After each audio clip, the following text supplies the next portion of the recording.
COVID-19 pandemic, the professional and educational worlds have moved online to protect our physical health, but it's also important to take time to examine our own mental health. Our guest today will be giving us some insight into imposter syndrome and ways to combat it. Dr. Elizabeth Raposa earned her master's and PhD in clinical psychology at UCLA and is currently working in the psychology department at Fordham University. Thank you for joining me, Dr. Raposa. How are you? Thanks so much for having me. I'm good. How are you doing? I'm good. So jumping right in, what is imposter syndrome? Yeah, it's a good question. It goes by a lot of different terms. Imposter syndrome is sort of the most common term that you'll hear, but you'll also hear people sometimes talk about something like fraud syndrome. And essentially, this is just a pattern of experiences where people doubt their abilities and have a persistent fear that they're a fraud or they don't belong in whatever setting they're in, whether that's their workplace or their school. A lot of times you'll see that people who experience imposter syndrome will have a lot of empirical evidence that they're doing well and that they're achieving in whatever setting they're in, but they discount those achievements. So they might attribute them to luck or attribute them to somebody else's hard work. And then at the same time, they kind of feel like any failure or struggle they encounter is a sign that they're right and they really are a fraud. So even if there is really strong evidence of their accomplishments or their achievements, they still continue to be feared that they might have tricked others and sort of gotten into that school or gotten into that job without really being competent and capable of doing the work. So is there a group of people then who is more likely to suffer from imposter syndrome? Yeah, so actually the term was first used back in the 1970s to describe women who were in sort of high achieving professional settings. But we now know that this is not a syndrome that's sort of limited to a particular gender identity. So anyone can struggle with it. We do see that imposter syndrome tends to be more common among people who identify with certain kinds of identity characteristics that are underrepresented where they work or go to school. So for example, oftentimes we see that college students of color, especially at predominantly white campuses, are at higher risk for developing something like imposter syndrome. So it seems like a common thing is like the pressure on someone to succeed. So are there any other risk factors or common causes that could lead someone to develop imposter syndrome? Yeah, so you're exactly right. That sort of orientation toward high achievement is one really big piece that can make someone more likely to develop imposter syndrome. It kind of makes sense, right? People who place a lot of value on doing well and moving up the ladder and achieving at a high level at their job or at school are going to be a little bit more susceptible to these kinds of symptoms. And like I mentioned, people who are underrepresented in certain ways where they're going to school or where they're working are also more at risk.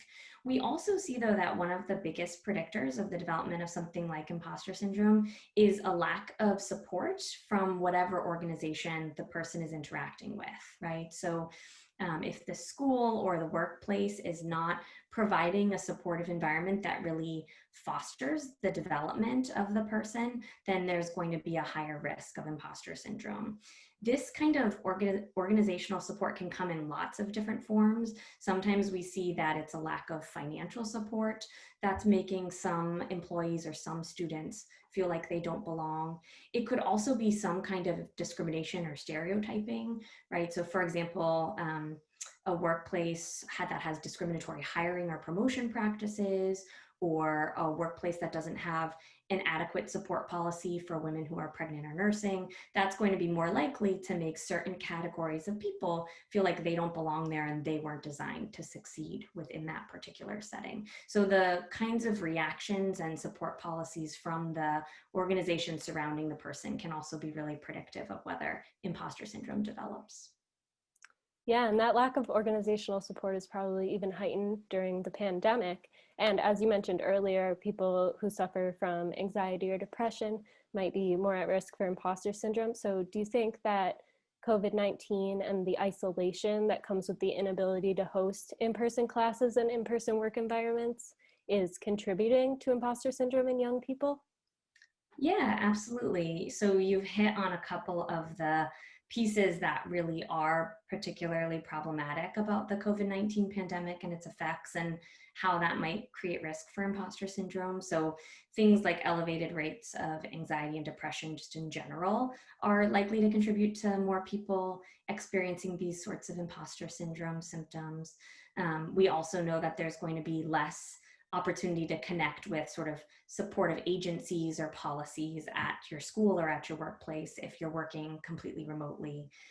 We also know that one of the biggest ways that people can combat imposter syndrome is through connecting with peers or with mentors who can give them sort of a realistic appraisal of how they're doing and provide them with encouragement and advocate on their behalf within a workplace or within a school setting. And so the inability to socialize sort of informally and formally with other people who might be struggling with similar things at your school or at your workplace, or with mentors or supervisors who might be able to support you in your progress within your job or within your school are things that make the pandemic really hard for people who might otherwise be vulnerable for imposter syndrome.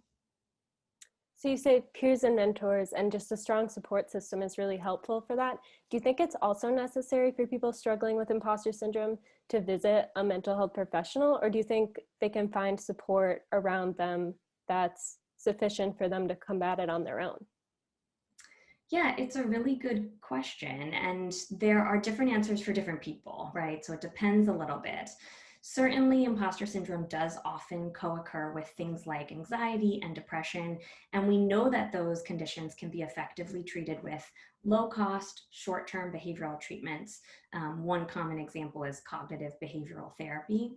And one good thing about those sorts of treatments, like cognitive behavioral therapy, is that those treatments often involve techniques that are especially helpful for combating imposter syndrome too. So you learn different cognitive skills that help a person to sort of more objectively think through what their achievements and failures have been and sort of assess their progress within school or within the workplace. And so those skills that you're learning to combat your anxiety or your depression are also going to be really helpful for combating any sort of accompanying imposter syndrome that you might be experiencing. I would say even if you're not struggling with one of those sort of typical classical diagnoses, imposter syndrome can still be really impairing. It can cause significant problems at school or at work or even in your relationships. And so for some people, that's reason enough to seek professional support. It doesn't have to be that you're struggling with a diagnosable condition like depression or anxiety to reach out and see a social worker or a psychologist or psychiatrist or other mental health professional. But it is true that it's not necessary for everyone who struggles with imposter syndrome to see a professional. And there are plenty of steps that you can take without the help of a professional to combat some of those problems that we've been talking about throughout the rest of the interview. So those who may not need to see a professional, what are some ways that they can combat imposter syndrome in their daily lives? Yeah, so a lot of them we've sort of touched on, and they all often fall within this realm of seeking the right kinds of social support, right? So certainly one way that we've found can be very effective for reducing some of these feelings is connections with peers, either within your school or within your workplace. This can be a really important piece of starting to feel like you belong in a particular setting. So a lot of organizations will have specific groups set up where you can meet with other people who are new employees in a certain setting or other first-year students. And these are really great places where you can socialize with other people, often who share some aspect of your identity, like your racial identity or your gender identity.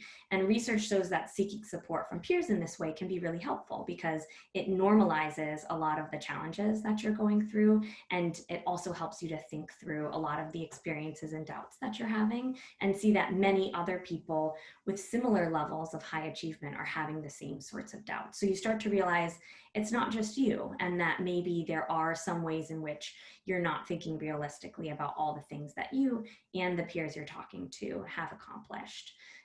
So this connection with peers is one really big piece. And then I mentioned briefly before that just as important, another really big step can be to reach out to academic or professional mentors. So if at all possible, to seek out at least one person who's sort of more experienced than you or higher up than you in an organization, and ideally at least one person who shares some aspect of your identity, often these kinds of underrepresented identities that are contributing to people's vulnerability to imposter syndrome. And these mentors are really critical because they can give you feedback from the perspective of someone who's more experienced or more advanced within the organization, and they can tell you how you're doing in your role as a student or as an employee, and start to help you think realistically about whether, you know, the work you're handing in is up to the level of whatever organization you're a part of. But even more importantly, these mentors can also help to really advocate for you within an organization, so they can kind of demystify different aspects of going to college or working in a certain workplace that may seem foreign or confusing, and make a new person feel like they don't really belong. And they may also be able to sort of be an ally in getting some of those organizational supports that we talked about as so important, right? So if you're a female in a high achieving profession, and you have a female mentor who's much more secure in their job, much more advanced than you are, they may be able to help advocate around some of the policies that support you as a woman working within that profession. So this can help to sort of undermine some of the things that make imposter syndrome worse for new students or new employees.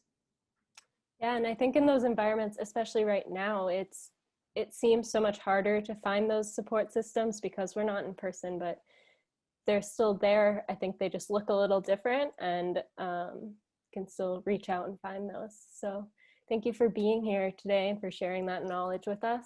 For more information on mental health and mental health resources in the state of New York, you can visit the general information page on the New York Office of Mental Health website.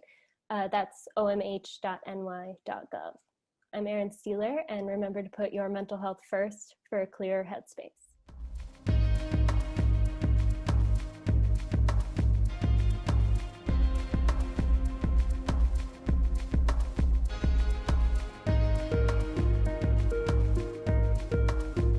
Welcome to BronxNet's latest television program, Higher TV. I'm your host, Jessica Nicole Todmann, and this is our real estate focused segment, Bronx Living. Today, we'll be talking to a local brokerage company and discussing the effects of COVID-19 on the real estate market in the Bronx. Come on in and join me.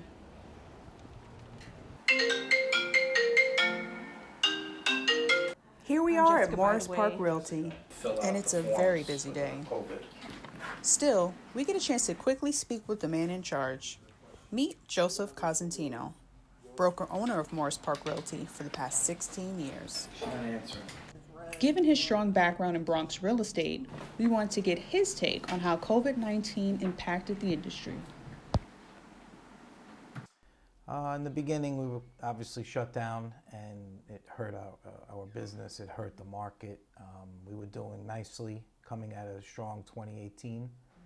The Bronx was getting a lot of positive projects. We were getting some new type of buyers coming in, a lot of millennial buyers, a lot of buyers from Queens and other boroughs that were priced out of their markets. So they started looking into the Bronx as a place to live. Yeah. So once that, COVID came, things started shutting down, and people were just in fear of wanting to come out and look at properties. Joseph went on to tell us about the adaptations and changes he had to make in response to the pandemic. We had to make sure everyone was wearing proper, face coverings and sanitizing and booties. We were trying to scramble to buy this stuff. A lot of it wasn't available. New forms had to be filled out. Government, required buyers and sellers to sign off before. So before I came into your home, I needed to sign a form. Yeah. And people didn't understand this, and they were apprehensive about signing anything. And then there was sellers who didn't want people in their homes, so it caused a lot of challenges. So most of us that had listings and were doing business, we needed to sell our properties, so we adapted to virtual. So virtual tours, virtual showings, the 360 tour like I showed you. Those were some of the new ways we can at least show properties. Not too many people would buy it, but at least they could see it and make an offer. Joseph also lets prospective renters and buyers know what to expect in the marketplace right now. I think it slowed the process down a little bit, which isn't a bad thing. A lot of people are always in such a hurry to get to a property. I'm going to lose out. You know, it's the fear of missing out. So it does slow down the process a little. It does take longer. You know, there's paperwork, has to be signed, has to be reviewed before I could even take you to see a home. And if you don't have all that done, you know, it's a little frustrating for you as a client.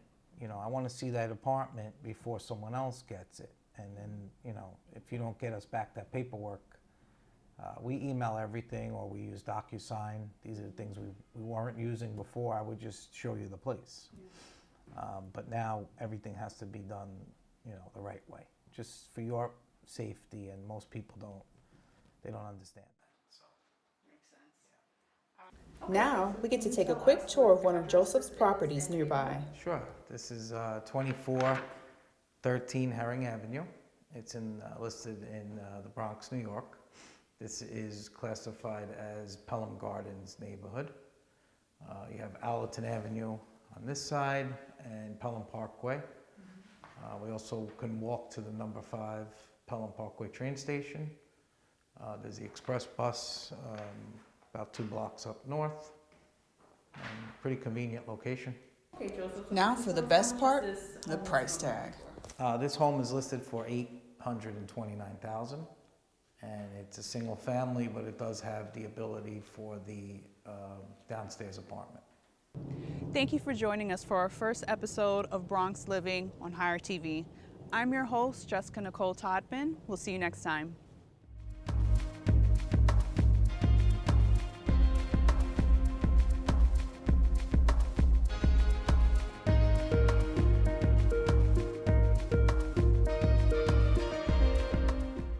Hire TV. My name is Francesca Manginelli, and my guest, Ms. Brianna Gutierrz, will be joining me to discuss a segment called What Do You Want to Be When You Grow Up? Although many look at it as something being frowned upon, it is completely okay to change your major or direction that you go in life. No one is perfect, and you will learn more about yourself and career as you progress. Our guest today will be giving us some guidance on how to cope with your future. Ms. Gutierrz is a director for career education and internships, currently working at the College of Mount St. Vincent. Thank you for joining us. How are you, Ms. Gutierrz? I'm doing well. Thank you so much for having me. I'm so happy to have you and to discuss this. So we're going to jump into the questions. What inspired you to choose your career path today?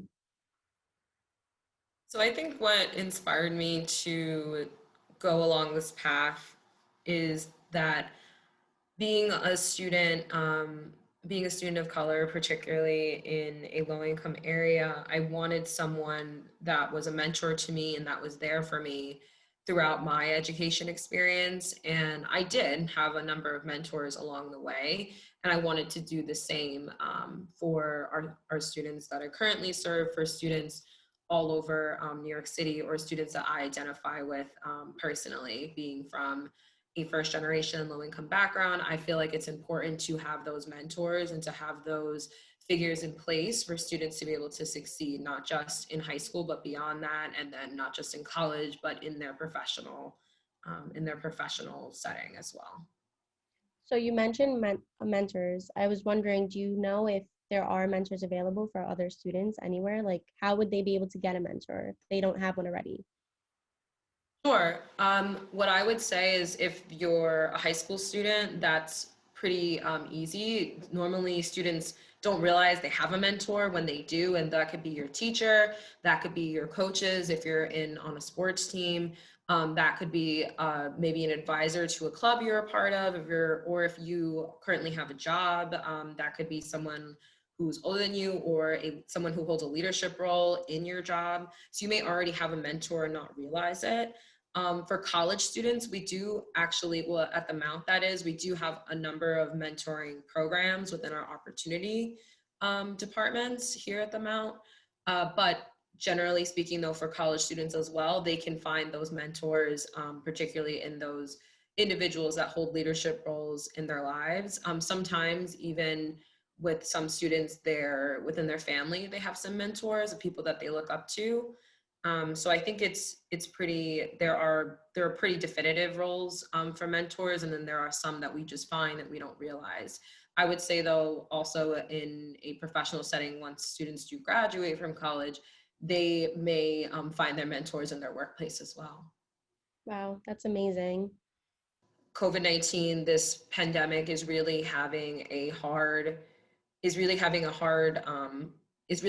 a hard time for students and young people in general, young adults, to figure out what it is they do want to do, and is affecting their ultimate career path. Because now what's happening is the unemployment is very high, and people who had job security and job reassurance no longer do, depending on the company that they're a part of.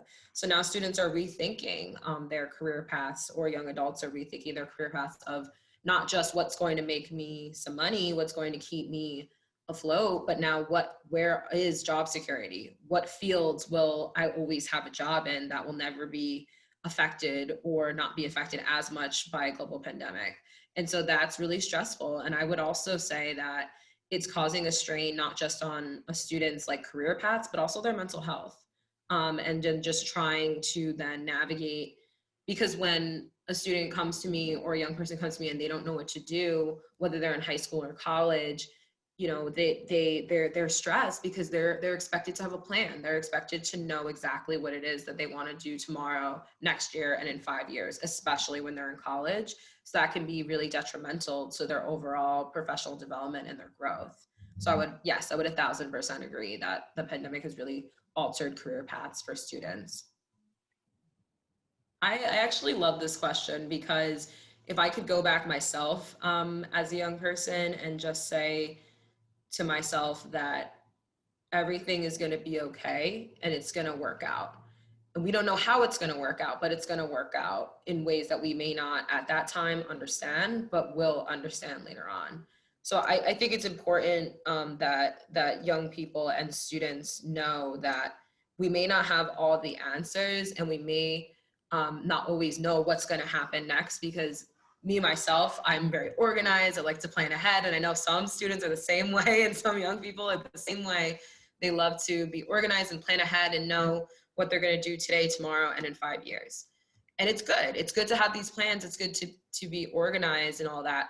But I think, and going back to the pandemic for a second, has taught me, and has now me communicating with young adults and with students, that we have to expect the unexpected. We have to be okay with change, because I understand that change is hard, but we need to realize, like, unfortunately, we can't account for everything.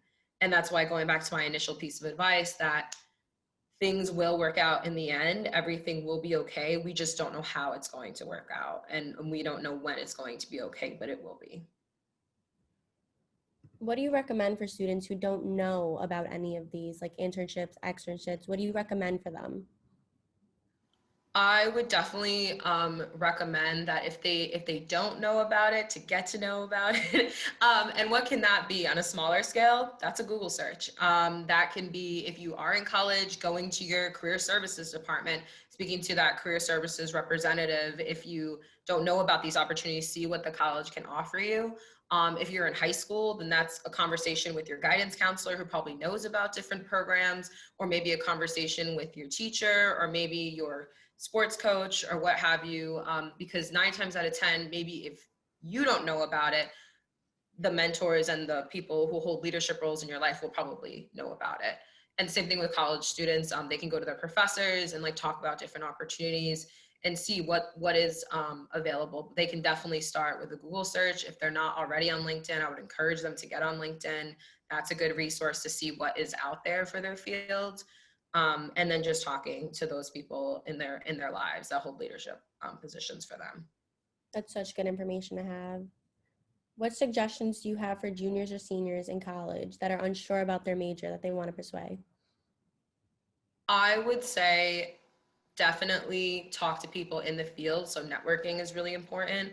whether that's somebody who's an alum from the college, whether that's your professors who have been in the field or have had experience in the field, or then just talking to people that you know of personally, like within your own personal circle that are in the field. And then also same thing, internships, externships, co-ops, if your college offers it. Definitely take advantage of all of those professional opportunities, because the good thing with internships, you can get credit for those. You would get academic credit towards your degree. Now, I leave it up to your own research of your career services department to identify what does that credit look like. If they do offer credit, most colleges do. But I think doing these external professional opportunities will help them figure out what it is that they want to do. And then also, walking into your career services department, having that conversation with a career counselor, and then also looking to your advisor, your academic advisor, your faculty advisor, to get that information and that firsthand knowledge of like, listen, this is where I'm at. Can you help me? And 9 times out of 10, they can help you and they want to help you. That's why I work at a college, and many people that work at a college do it like for our students, so that we can help them get to that point where they know what to do and they know where they want to go with their degree. Now, you mentioned internships and externships. Now, what if a student no longer wants to get a degree? What are other options that they can pursue? Sure. So I recognize and understand that college, how it is amazing and it does give students so many opportunities, it may not be for everyone. And I completely recognize that as a career services professional. So there are definitely other options available for students that, let's say they just graduate high school and then maybe they don't want to necessarily go to a 4-year college. That's fine. So there are community colleges out there that offer associate's degrees and certification programs for students to do maybe possibly a trade or maybe like an assistant for a medical profession that will still promise a pretty good salary and a pretty good outcome in terms of a career, and it's more set on that path. So I think that's a good option for students that can get their associates or a certification. So and then alternatively, they could try trade school where you learn a specific trade and you go directly into that trade. So what does that mean? That's HVACs, that's electrician, that's plumbing. So those are like those types of careers as well. So there are other options out there for students that maybe think college is not available, that college is not for them in particular for one reason or another. So I think those are good opportunities. And I know also too, for certain companies out there, if you work there part-time, they do have some, again, internship programs that you can take part in, even if you're not a college student. Those are usually in their corporate offices and maybe areas for advancement. So there's a lot of, again, like opportunities out there for those that may not think that like college is for them, or for one reason or another, it didn't work out. So those are some of the suggestions I would have for those folks. Finding a career path is not easy, but finding something you love is. Things can be temporary, but can improve your career and self over time. That's all the time we have for you guys today. I'm Francesca Manginelli with Higher TV. Thank you again, Ms. Gutierrz, for joining us and giving us all the knowledge you did. Thank you for having me. It was a pleasure.